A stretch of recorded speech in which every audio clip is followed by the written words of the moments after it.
Halo sobat, kembali lagi di channel Juara Donghua.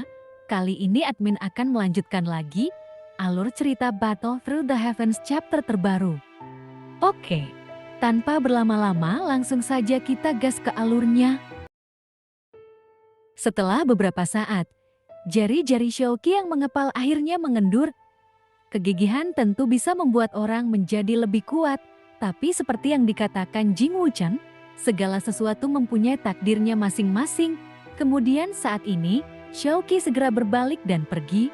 Sekarang dia telah berubah menjadi ganas, karena kekuatan Shouki telah dipromosikan menjadi dewa pertarungan. Tapi dia masih belum bisa mengejar jejak Xiaoyan. Dia melepaskan obsesinya.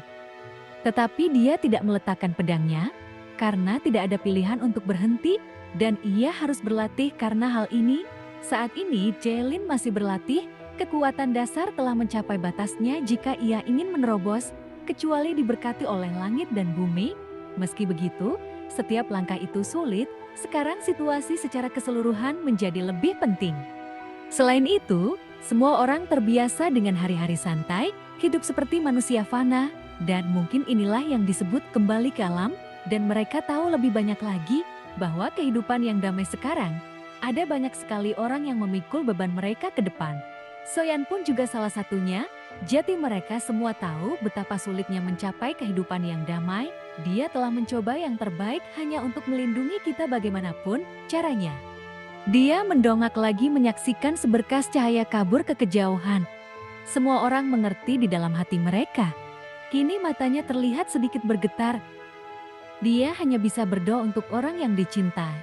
Saat ini di dalam kehampaan Beiming, sebuah kabut membentuk penghalang alami, dan kabut ini muncul secara alami.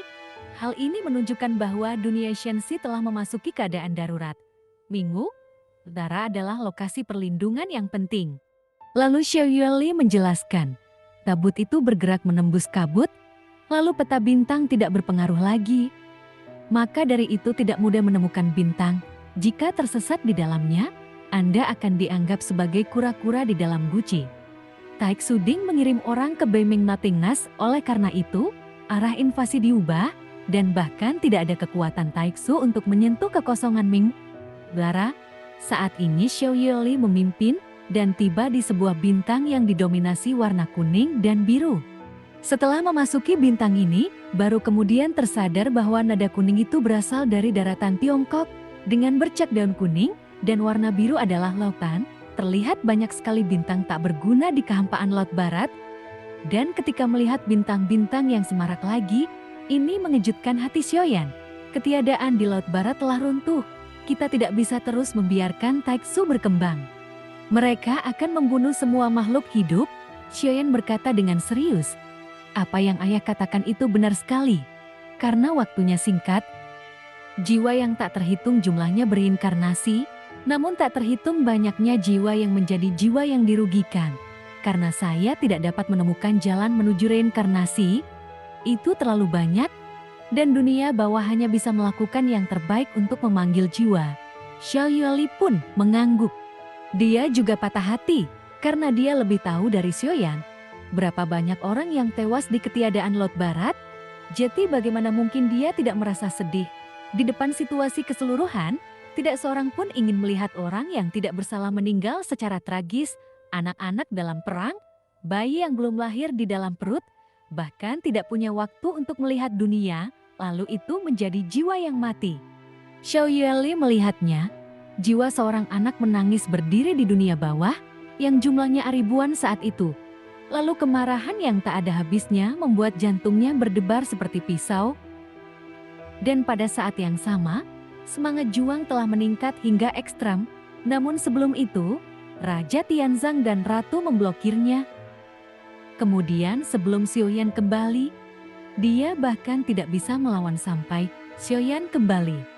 Xiao Yueli akhirnya tidak bisa menahannya lebih lama lagi, dan dia ingin membalaskan dendam jiwa-jiwa yang meninggal secara tragis. Sebagai heads, ini bahkan lebih merupakan tanggung jawabnya. Terlihat formasi bergerak naik ke langit, menghilang dengan beberapa bahtera.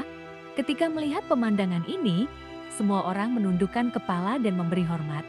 Karena untuk bintang manapun, Manusia dan makhluk biasa termasuk setiap tanaman dan pohon, jumlah mereka jauh lebih banyak. Namun di mata Taeksu, semuanya hanya akan menjadi abu dalam sekejap. Xiaoyan pun kini melihat semuanya, namun dia mungkin belum pernah merasakan hal ini sebelumnya. Tetapi sekarang dia telah berdiri di atas makhluk hidup yang tak terhitung jumlahnya.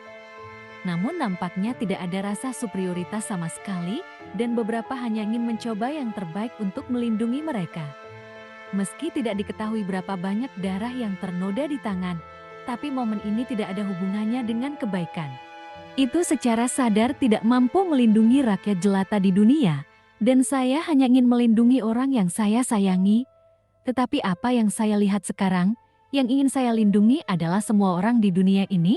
Xiaoyan berdiri dengan tangan di belakang punggungnya. Di matanya terlintas makhluk-makhluk yang terlihat di bintang ini, dan mereka tidak bersalah, jadi seseorang harus melindungi mereka. Saat ini, kekuatan tak terlihat memadat pada Xiaoyan, dan kekuatan ini adalah konsepsi artistik. Itu juga sebuah aturan. Kemudian kekuatan Xiaoyan telah mencapai langkah ke-9, dan untuk menerobos keabadian Tuhan, ia harus memahami aturannya. Apa yang dia pikirkan dan sadari, semuanya diciptakan oleh Xiaoyan sendiri.